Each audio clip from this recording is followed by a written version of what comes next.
आए दिन हम देख रहे हैं कि परिवारों में कलह पैदा हो रहे हैं। एक जनरेशन का दूसरे जनरेशन से गैप बढ़ रहा है। बड़े बुजुर्गों को लगता है कि बच्चे हमारे हाथ से निकलते जा रहे हैं। दंपत्ति को ये लग रहा है कि हमारे रिश्ते जो है वो हाथों से फिसलते जा रहे हैं। समाज व्यवस्था की सबसे छोटी इकाई जो है वो परिवार व्यवस्था होती है। परिवार व्यवस्था पूरी तरह से छिन्न भिन्न हो गई है, टूट फूट की सीमा तक चली गई है। हमारे संविधान में परिवार व्यवस्था को कोई दर्जा नहीं दिया गया। इसके पीछे एक साजिश थी। परिवार के पीछे सिर्फ टूटने का एक कारण है और वो है व्यक्तिगत संपत्ति।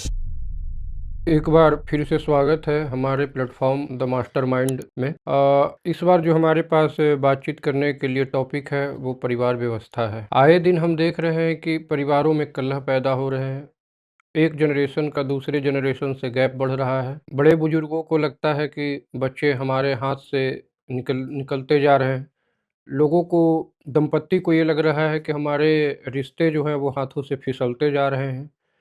परिवार व्यवस्था पूरी तरह से छिन्न-भिन्न हो गई है, टूट-फूट की सीमा तक चली गई है। इन सब के पीछे वजह क्या है, हम उस पे बात करेंगे। न सिर्फ समस्या पे, बल्कि इसका समाधान क्या है, हम उस पे बातचीत करेंगे। समाज व्यवस्था की सबसे छोटी इकाई जो है, वो परिवार व्यवस्था होती है। स्वतंत्र व्यक्ति को एक इकाई के रूप में हमारा जो मार्गदर्शक सामाजिक शोध संस्थान है, वो नहीं मानता है। वो परिवार व्यवस्था से अपनी व्यवस्था की शुरुआत करती है। परिवार व्यवस्था में ये ज़रूरी नहीं है कि कोई व्यक्ति पुरुष महिला मिलकर ही कोई परिवार बनाए।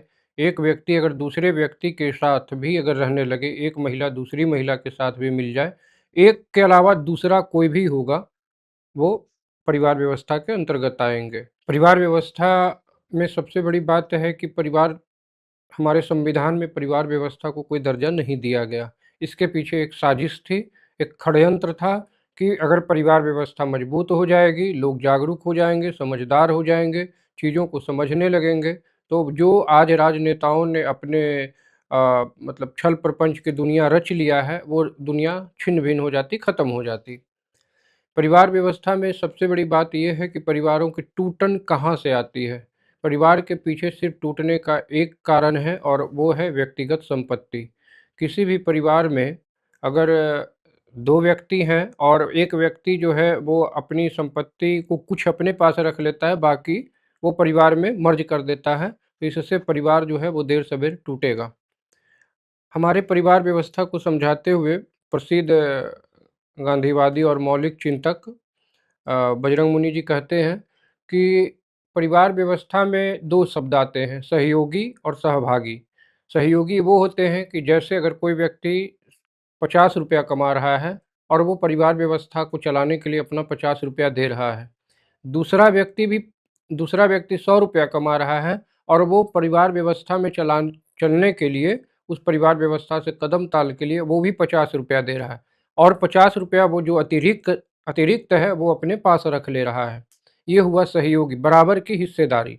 और सहभागी वो होता है कि अपना जो भी संपूर्ण है, उस संपूर्ण चीज़ों को परिवार में मर्ज कर देना। जैसे जिसके पास ₹50 है वो 50 देगा, जिसके पास ₹100 है वो 100 देगा, जिसके पास ₹10 है वो 10 देगा।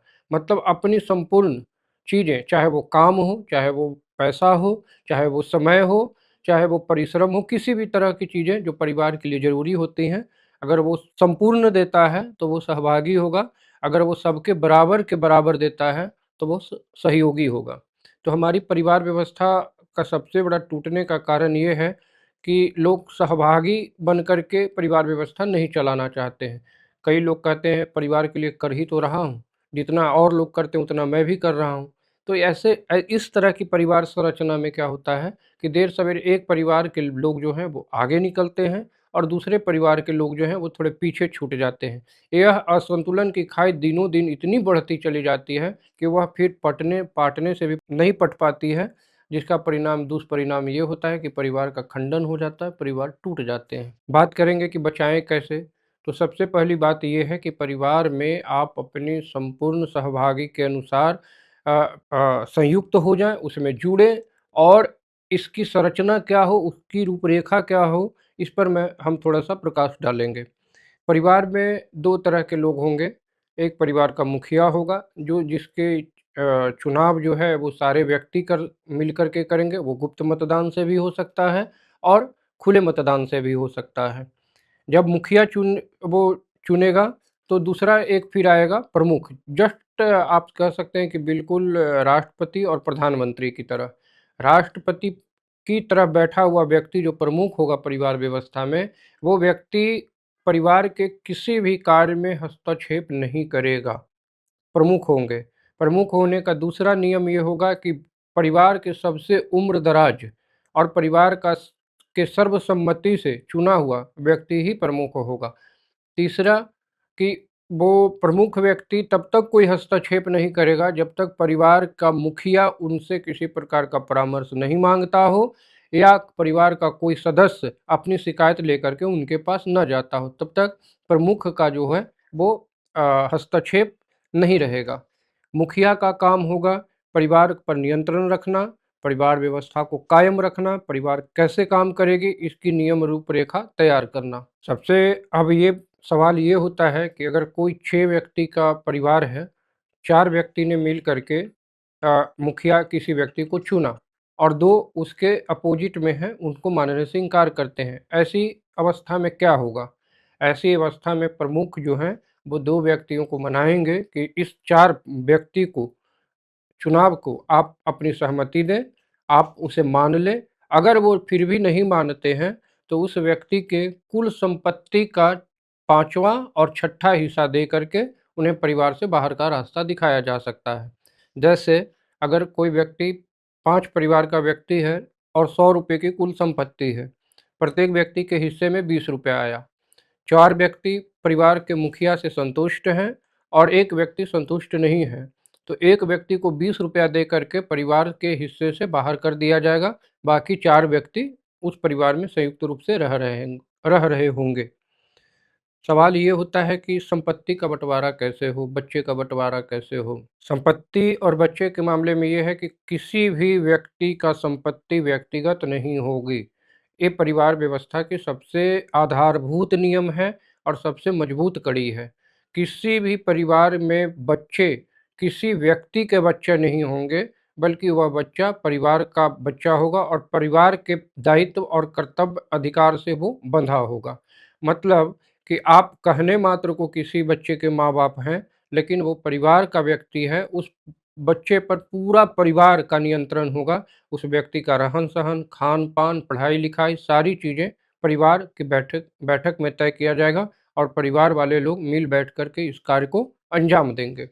परिवार में एक जो सबसे बड़ी बात आती है कि परिवार का दुराव क्यों हो रहा है, इतने मतलब चीज़ों में बिखराव क्यों हो रहे हैं। देखिए, अगर कभी भी किसी भी व्यक्ति को मौलिक रूप से उसको निर्णय लेने का अधिकार आप देंगे, तो देर-सवेर वो अपनी तानाशाही दिखाएगा या कायम करेगा।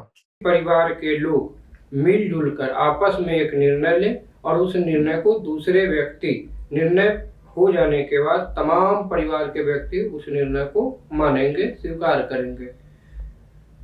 अगर नहीं माने तो फिर वही वाली व्यवस्था होगी कि आप अपने कुल संपत्ति के अपने हिस्से के बराबर हिस्सा लीजिए और परिवार से बाहर जाइए।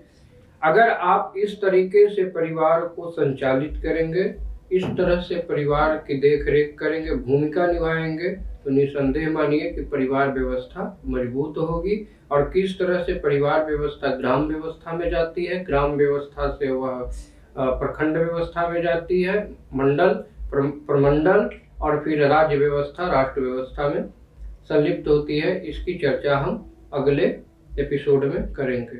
धन्यवाद।